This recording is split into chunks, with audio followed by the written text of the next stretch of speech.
Hi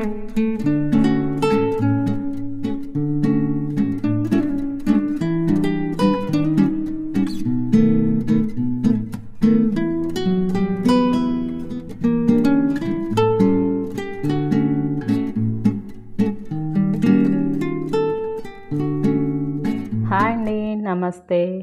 welcome back to my channel Samyu blogs. ఈరోజు నేను చాలా టేస్టీగా ఉండే కోడి పులావ్ని అయితే చూపించబోతున్నాను. చాలా ఈజీ రెసిపీయే, ఎవరైనా చేయొచ్చు, బిగినర్స్ కూడా చేయొచ్చు. సో దాన్ని ఎలా తయారు చేయాలో చూద్దాము. ముందుగా అయితే ఈ అవుట్పుట్ చూడండి, చాలా బాగా వచ్చింది పులావ్ అయితే. నేను దీన్ని సోనా మసూరితోనే చేశాను, దీంతోనైనా బాగుంటుంది. ఇంకా నేను కిలో చికెన్ తీసుకొని దాన్ని బాగా వాష్ చేసుకొని సాల్ట్, పసుపు, కారం, ధనియా పౌడరు, జీలకర్ర పౌడరు, చికెన్ మసాలా, గరం మసాలా, ఇంకా అల్లం వెల్లుల్లి పేస్ట్ అన్నీ వేసి బాగా కలుపుకోవాలి ఫస్ట్. ఆ తర్వాత హాఫ్ ప్యాకెట్ పెరుగును కూడా వేసి బాగా కలిపేసుకోవాలి. ముందుగా మ్యారినేషన్ ఒక 1 అవర్ లేకపోతే 2 అవర్స్ ముందే చేసేసుకుంటే మీకు చికెన్ అన్నది సాఫ్ట్గా, జ్యూసీగా చాలా బాగా వస్తుంది. సో మ్యారినేషన్ అన్నది ఇక్కడ ఇంపార్టెంట్ అన్నమాట. సో ఆ విధంగా అన్నీ కలిపేసుకోవాలి.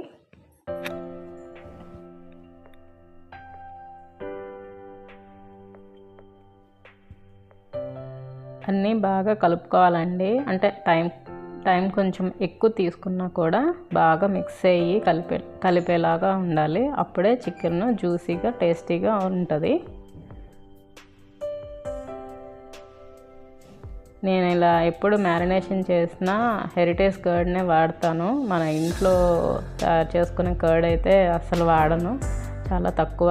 ఎందుకంటే ఈ క్రీమీ టెక్స్చర్ అన్నది హెరిటేజ్ కర్డ్లోనే వస్తుందండి, బాగుంటుంది.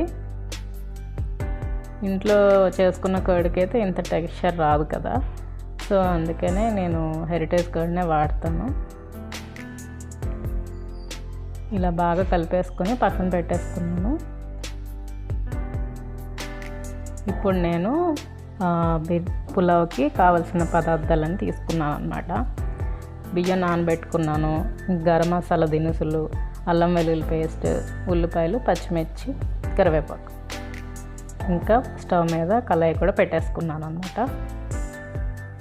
ఇంకా ఇప్పుడైతే కళాయి వేడెక్కిన తర్వాత నేను నెయ్యి కొంచెం, ఆయిల్ కొంచెం, 2 వేసేసుకొని వేడి చేసుకోవాలి. ఎక్కువగా నెయ్యినే వేసుకోండి, అప్పుడే టేస్ట్ బాగుంటుంది. మీకు ఎవరికైనా దమ్ బిర్యానీ చేయడానికి రైస్ ఎంత బాగా ఉడుకుతుందా లేదా అని తెలియకపోతే ఇలాంటి పులావులు బాగుంటాయి, మీకు ఈజీగా వచ్చేస్తుంది. ఇదైతే దమ్ బిర్యానీకి ఏంటంటే మనకి రైస్ బాగా ఉడికిందో లేదో తెలుసుకోవాలి. అది తెలిస్తే అదే ఈజీగా ఉంటుంది. అది రాని వాళ్ళకి ఇది బెస్ట్ అన్నమాట. నేను ఇంకా ఆయిల్, నెయ్యి అన్నీ బాగా మరిగాక ఇలా గరం మసాలా దినుసులు వేసుకుని ఫ్రై చేసుకుంటున్నాను. ఆ తర్వాత పచ్చిమిర్చి వేసుకున్నాను. గరం మసాలా దినుసులు అంటే లవంగాలు, ఇలాచి, దాల్చిన చెక్క, జాజి పువ్వు, స్టార్ పువ్వు, ఇంకా బిర్యానీ మొగ్గ, బిర్యానీ ఆకు, షాజీరా, ఇంకా తర్వాత పచ్చిమిర్చి, కరివేపాకు కూడా వేసుకున్నాక ఉల్లిపాయలు కూడా వేసుకోవాలి. ఇవి ఉల్లిపాయలు అయితే చాలా బాగా ఫ్రై అయిపోవాలండి.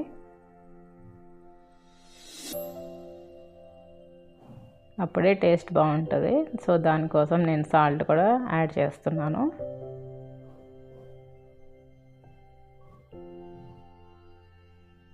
ఇలా బిర్యానీ చేసినప్పుడు వెడల్పుగా ఉన్న కళాయి అయితే బాగుంటుంది, ఈజీగా ఉంటుంది మనకి కలుపుకోవడానికి అంతా. సో ఉల్లిపాయలు అయితే బాగా ఫ్రై అయిపోయి ఇంకా నేను కరివేపాకుని కూడా వేసేసుకున్నాను.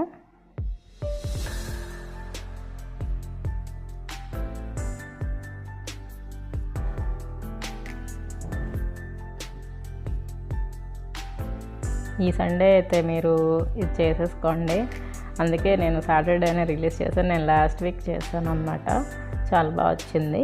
సో అందుకే మీకు కూడా చెప్తే బాగుంటుందనేసి ఇలా షేర్ చేస్తున్నాను. ఇంకా అల్లం వెల్లుల్లి పేస్ట్ నేను ఆల్రెడీ చికెన్లో వేసాను కాబట్టి ఇందులో చాలా తక్కువ వేసుకున్నాను.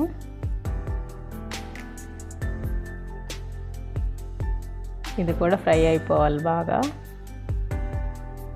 ఇంకా నేను ముందుగా తయారు చేసుకున్నాను కదా, అంటే కొత్తిమీర పుదీనాతో ఒక క్యూబ్స్, ఆ క్యూబ్స్ అయితే ఒక 3 వేసుకుంటున్నాను.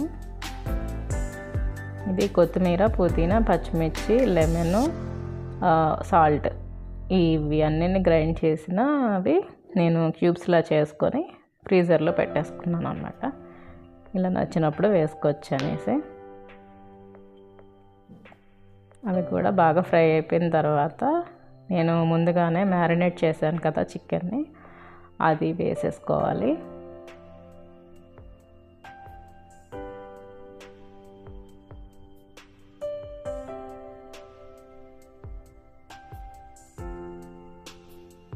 బిర్యానీకి ఎప్పుడు కొంచెం పెద్ద సైజు పీసెస్ అయితే బాగుంటాయి, మరీ చిన్న చిన్నవి అయితే తిన్నట్టు ఫీలింగే ఉండదు. కర్రీకి అయితే ఓకే, కానీ బిర్యానీకి అయితే కొంచెం పెద్ద సైజు పీసెస్ ఉంటే బాగుంటుంది. సో ఇవన్నీ వేసుకొని ఇది కూడా బాగా ఫ్రై చేసుకొని కొంచెం ఆయిల్ తేరేంత వరకు మనం ఉడికించుకోవాలి. మ్యాక్సిమం ఇక్కడే ఉడికిపోవాలండి చికెన్ అంతా.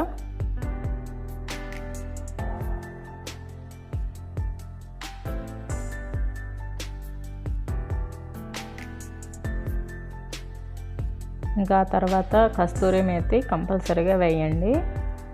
అది కూడా నేను 1 స్పూన్ దాకా వేసుకున్నాను. కూడా వేసి బాగా ఫ్రై చేస్తూ ఇంకా వాటర్ అంతా వస్తుంది, అదంతా దగ్గరికి అయ్యేంత వరకు మనం ఉడికించుకోవాలి.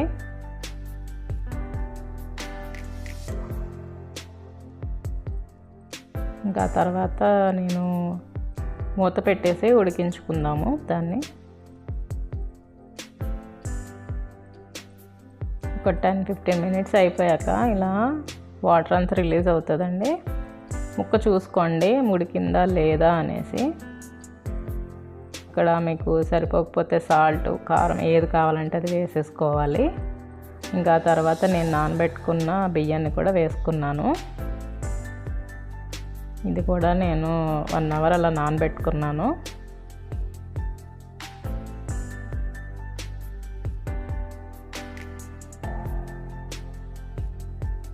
ఈ రైస్ని కూడా ఈ చికెన్లో కొద్దిగా ఈ గ్రేవీలో ఫ్రై చేస్తే ఏంటంటే బాగుంటుంది అన్నమాట. ఫ్లేవర్ అంతా రైస్కి పట్టుకుంటుంది.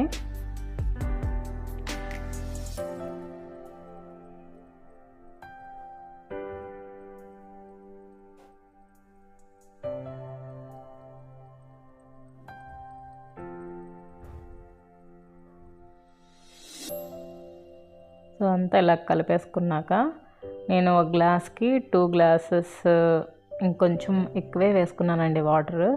ఎందుకంటే మన పాత్ర ఎప్పుడైతే వెడల్పుగా ఉందో అప్పుడు వాటర్ అన్నవి కొంచెం ఎక్కువ పడతాయి. సో మనం వండే కడాయి సైజు బట్టి వాటర్ ఉంటుంది. మీరు చిన్న కుక్కర్లో చేసుకున్నారనుకోండి 2 గ్లాసెసే పడతాయి. నేను వెడల్పుగా ఉంది కాబట్టి నాకు కొద్దిగా 2 అంటే కొంచెం ఒక పావు వంతు ఎక్కువ పడ్డాయి వాటర్. సో అవి కూడా వేసి నేను ఇంకా మరిగించుకోవాలి. వాటర్ మరిగేంత వరకు మనం వెయిట్ చేద్దాము. సాల్ట్ అన్నీ అడ్జస్ట్ చేసుకుందాము. ఇంకా మూత పెట్టి హై ఫ్లేమ్లోనే ఉడికించాను. ఇంకా బాగా మరుగుతున్నప్పుడు అది సిమ్లో పెట్టడానికి నేను చిన్న పొయ్యి మీద పెట్టేసి సిమ్లో ఒక 15 మినిట్స్లో అయిపోతుంది. మూత పెట్టి ఉంచేయాలన్నమాట. సో ఆఫ్టర్ 15 మినిట్స్ ఇలా మూత తీసి చూస్తే అంత వాటర్ అంతా ఎగిరిపోయిందండి. ఇంకా రైస్ కూడా సాఫ్ట్ అయిపోయింది. సో రెడీ అయిపోయినట్టే. ఇంకొకసారి ఇలా కలిపేసుకొని మూత పెట్టి ఒక 15 మినిట్స్ అలాగే ఉంచేయాలండి. ఆ తర్వాత సర్వింగ్ చేసుకోవచ్చు. ఇంకా మీలో ఎంతమంది నాలాగా సండే అయితే బిర్యానీ పిచ్చి ఉండే వాళ్ళు ఎంతమంది ఉన్నారు? తప్పకుండా నాకు కామెంట్ చేయండి. సండే అయితే చాలు బిర్యానీ డే అని గుర్తొస్తుంది, సండే కాదు బిర్యానీ డే అనేసి. తప్పకుండా సండే అయితే కంపల్సరీగా బిర్యానీ ఉండాల్సిందే మాకు. సో ఎంతో యమ్మీగా టేస్టీగా ఉండే కోడి పులావ్ అయితే రెడీ అయిపోయింది. సో మీరందరూ ట్రై చేసి ఎలా ఉందో నాకు తప్పకుండా కామెంట్ సెక్షన్లో కామెంట్ చేయండి. సో అదండి కోడి పులావ్, చాలా బాగుంటుంది. ఇదే ప్రాసెస్లో రొయ్యల పులావ్ కూడా చేసుకోవచ్చు. సో అదండి ఈరోజు బ్లాగ్. ఎంతో టేస్టీగా ఉండే కోడి పులావ్, దాంతో మీరు కాంబినేషన్గా రైతా కూడా చేసుకోండి, చాలా బాగుంటుంది. మళ్ళీ నా వచ్చే బ్లాగ్లో మళ్ళీ కలుద్దాం. అంతవరకు bye, thank you, take care, please subscribe my channel, bye.